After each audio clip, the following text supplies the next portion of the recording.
Sir आज समितीची एक बैठक होतीये, प्रामुख्याने चर्चा कोणत्या विषयावर होईल, जरांगेंची कोणती मागणी मान्य होती आणि नेमकी अडचण कुठली येते? उपसमितीची आता बैठक संपन्न होणार आहे।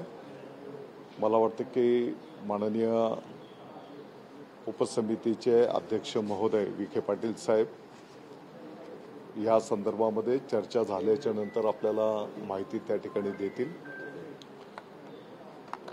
काल माननीय राज ठाकरे साहेबांनी जरांगे पाटील साहेब मुंबईमध्ये आंदोलनाला का आलेत याचं उत्तर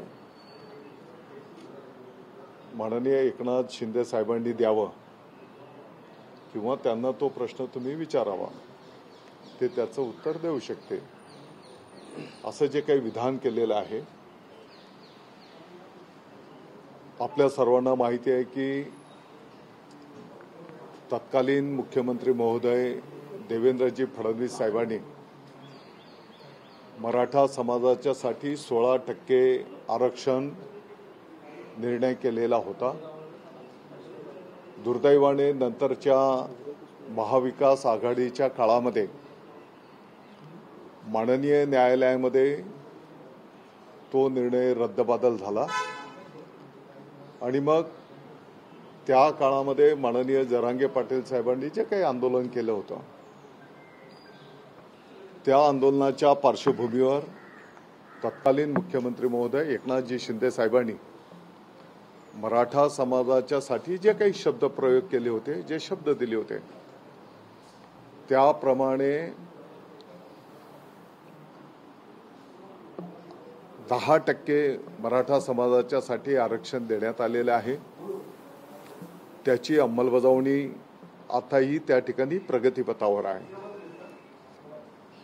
त्यानंतर आपल्याला माहिती असेल की साधारणपणे 5000 समाजाच्या उमेदवारांची अधिसंख्य पदं माननीय एकनाथजी शिंदे साहेबांच्या कार्यकाळामध्येच त्या ठिकाणी भरण्यात आलेली आहेत। मराठा समाजाचे प्रश्न सोडवण्याच्या दृष्टिकोनातून माजी न्यायमूर्ती माननीय शिंदे साहेबांच्या नेतृत्वाखाली जी समिती गठीत करण्यात आली, आपण बघितलं असेल की या समितीच्या माध्यमातून त्यांनी अथक कष्ट करून विविध भागामध्ये प्रत्यक्ष भेटी देऊन राज्याच्या बाहेरही ज्या ज्या ठिकाणी जाणं आवश्यक आहे त्या ठिकाणी जाऊन कागदपत्रांची तपासणी करून नियम कायद्याच्या चौकटीत बसणाऱ्या ज्या ज्या काही बाबी आहेत, आपल्याला माहिती आहे की यापूर्वी कुणबी म्हणजेच ओबीसी हा दाखला काढण्याच्यासाठी साधारणपणे 13 कागदपत्र वैध धरण्यात येत होती।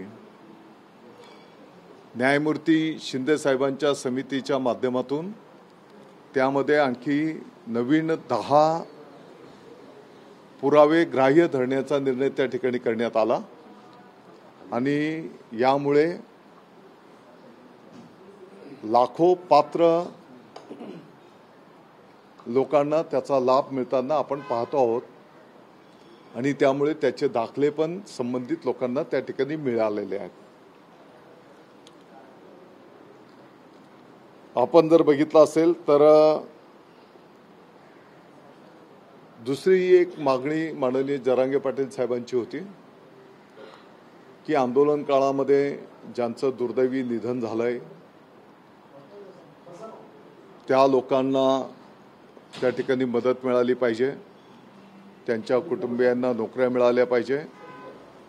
यापैकी अनेक प्रकरणं मार्गी लागलेली आहेत, केसेस पाठीमागे घेणं, यापैकी पण अनेक प्रकरणं त्या ठिकाणी मार्गी लागलेली आहेत, काही राहिलेली आहेत आणि आता कालच या ठिकाणी निर्णय घेण्यात आला की विहित कालावधीमध्ये हे सर्व प्रकरणं निकाली काढणं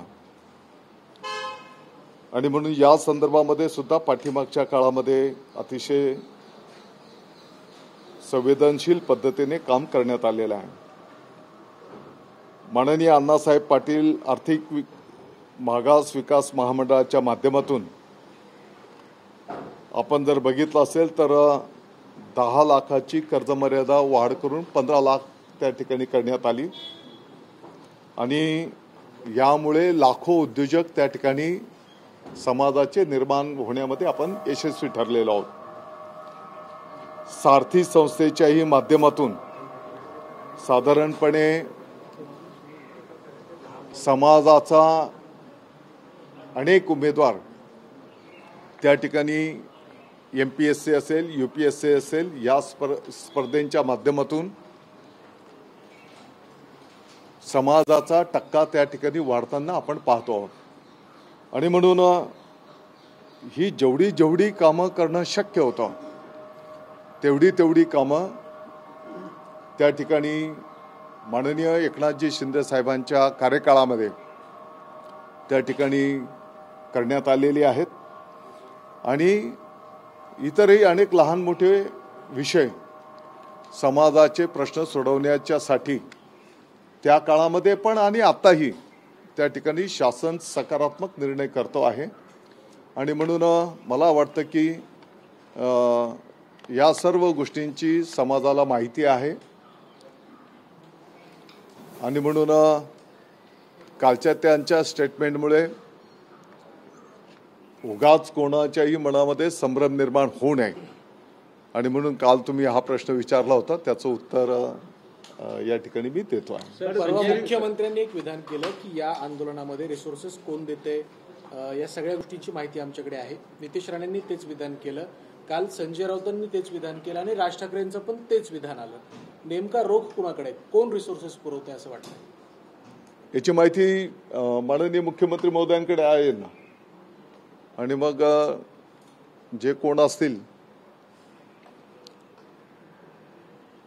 ते त्यांचं त्या संदर्भातला निर्णय करतील. भुसेसाहेब, राज ठाकरे यांचा रोख आहे ना तो शिंदेकडे यासाठी आहे की मुळात त्या गोष्टीला कुठे ना कुठेतरी शिंदे साहेब हवा देत आहेत असं एक त्यांना म्हणायचं हे संकेत आहेत का? मी असं काही बोलणार नाही, परंतु माझा मुद्दा एवढाच आहे की ही जी काही यादी मी आपल्यासमोर ठेवली हे प्रमुख मुद्दे आहेत. याच्या व्यतिरिक्त अनेक मुद्द्यांवर त्या ठिकाणी कार्य संपन्न झालेलं आहे.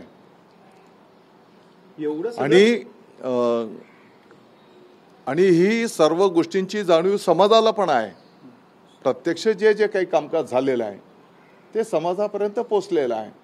आणि एवढी सगळी यादी वाचून दाखवली, एवढी कामं झाली तुम्ही म्हणतायत, मग तरी देखील मग ह्या मराठा समाजाचं काय कुठेतरी भागत नाहीये का? नाही, आताच्या घडीला जरांगे पाटील साहेबांच्या ज्या काही मागण्या आहेत त्या आपल्या सर्वांच्या समोर आहेत. त्यांचं म्हणणं आहे की थेट OBC मधून त्यांना त्या ठिकाणी आरक्षण मिळालं पाहिजे. हैदराबाद गॅझेटियर, सातारा गॅझेटियर, आता हे मुद्दे पुढे आलेले आहेत. या सर्व मुद्द्यांवर शिवसेनेची या संदर्भात ते जे म्हणतात की आम्हाला OBC तूनच आरक्षण हवंय, यावर शिवसेनेची भूमिका काय? तुम्ही मला वाटतं की माननीय एकनाथ शिंदे साहेबांनी या संदर्भातली भूमिका स्पष्टपणे विशद केलेली आहे. मराठा समाजामध्येही अनेक लोक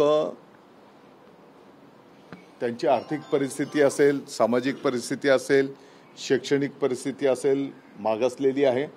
आपण बघितलं असेल की त्याही काळामध्ये सर्व शासकीय यंत्रणेला युद्ध पातळीवर कामाला लावून ज्या मुद्द्यावर माननीय सर्वोच्च न्यायालयाने मराठा समाजाला दिलेलं 16% आरक्षण रद्दबादल केलं होतं, कारण त्या काळाच्या सरकारने मराठा समाज मागासलेला आहे हे माननीय न्यायालयामध्ये ते सिद्ध करू शकले नव्हते. आणि म्हणून आपण जर बघितलं असेल की माननीय शिंदे साहेबांच्या नेतृत्वाखालच्या सरकारच्या काळामध्ये सर्व शासकीय यंत्रणेंना युद्ध पातळीवर कामाला लावून त्या संदर्भातला सविस्तर डाटा त्या ठिकाणी गोळा करण्यात आलेला आहे आणि माननीय न्यायालयाच्या समोर तो ठेवण्यात पण आलेला आहे. आणि म्हणून ज्या काही बाबी आपल्याला कायद्याच्या न्यायालयाच्या चौकटीतनं आपल्याला मार्गक्रमण करावं लागेल त्या पद्धतीने त्याही काळामध्ये प्रयत्न केले गेलेले आहेत आणि आताही केले जात आहेत. पण थेट प्रश्न असा आहे की ओबीसी मधून खरं आरक्षण या संदर्भामध्ये माननीय एकनाथजी शिंदे साहेबांनी स्पष्ट भूमिका आपल्या सर्वांच्या माध्यमातून समोर ठेवलेली आहे की मराठा समाजामध्ये ज्यांना या गोष्टींची आवश्यकता आहे त्यांना ते मिळालंच पाहिजे, याबद्दल कोणाचंच दुमत असता कामा नये. परंतु ते देत असताना इतर कोणावरही अन्याय होणार नाही ही भूमिका स्पष्ट केलेली आहे. परत याच्यामध्ये शब्दछल करण्याचा विषय निर्माण होत नाही. नाही प्रश्न असाच होता की ओबीसी तुम्ही जसं म्हणताय की ज्यांना हवं असेल त्यांना मिळेल किंवा दिलं पाहिजे, त्याचा निकष कसा लावण्यात आला? त्यांची मागणी की सरसकट ओबीसी मधलं आरक्षण. म्हणून आताच्या घडीला मी जे काही आपल्या समोर मुद्दे ठेवलेले आहेत त्या ठिकाणी आपण बघितलं असेल की 10% ऑलरेडी आरक्षण मराठा समाजाच्यासाठी त्या ठिकाणी ठेवण्यात आलेलं आहे. त्याच्यासोबतच माननीय सर्वोच्च न्यायालयामध्ये जी काही 16% पाठीमागच्या काळात आरक्षण रद्दबादल करण्याचा निर्णय केला आणि तिथे जे काही स्टेटमेंट माननीय सर्वोच्च न्यायालयाने एक विंडो ओपन ठेवलेली होती की मराठा समाज मागास आहे, हे तत्कालीन सरकार महाविकास आघाडीचं सिद्ध करू शकलं नव्हतं. ते सिद्ध करणं ही पण आपली जबाबदारी त्या ठिकाणी आहे आणि म्हणून जे सर्वेक्षण करून जो अहवाल आलेला आहे तो पण आपण न्यायालयामध्ये ठेवतो आहे. आणि म्हणून मला वाटतं की अतिशय स्वच्छ स्पष्ट भूमिका आहेत, कुठेही आडपडदा या ठिकाणी ठेवण्यात आलेला नाही. चंद्रकांत पाटील यांनी स्पष्ट केलं की काल एकनाथ शिंदेंना अमित शहाच्या मागे फिरायला शिफ्ट यायला मात्र जरांगे पाटलांना आम्ही सर्वजण आपणही काल होते. आपण बघितलं असेल की काल अतिशय प्रत्येक मुद्द्यावर सविस्तर चर्चा झाली. त्या पद्धतीने माननीय शिंदे साहेबांचं नेतृत्वाखाली शिष्टमंडळ जरांगे पाटील साहेबांना भेटलेलं आहे. मला वाटतं की तुम्ही जे नावं घेतायत यांच्यासारख्यांनी किती तेल टाकण्याचा प्रयत्न केला तरी सर्वांना सर्व गोष्टी समजत असतात.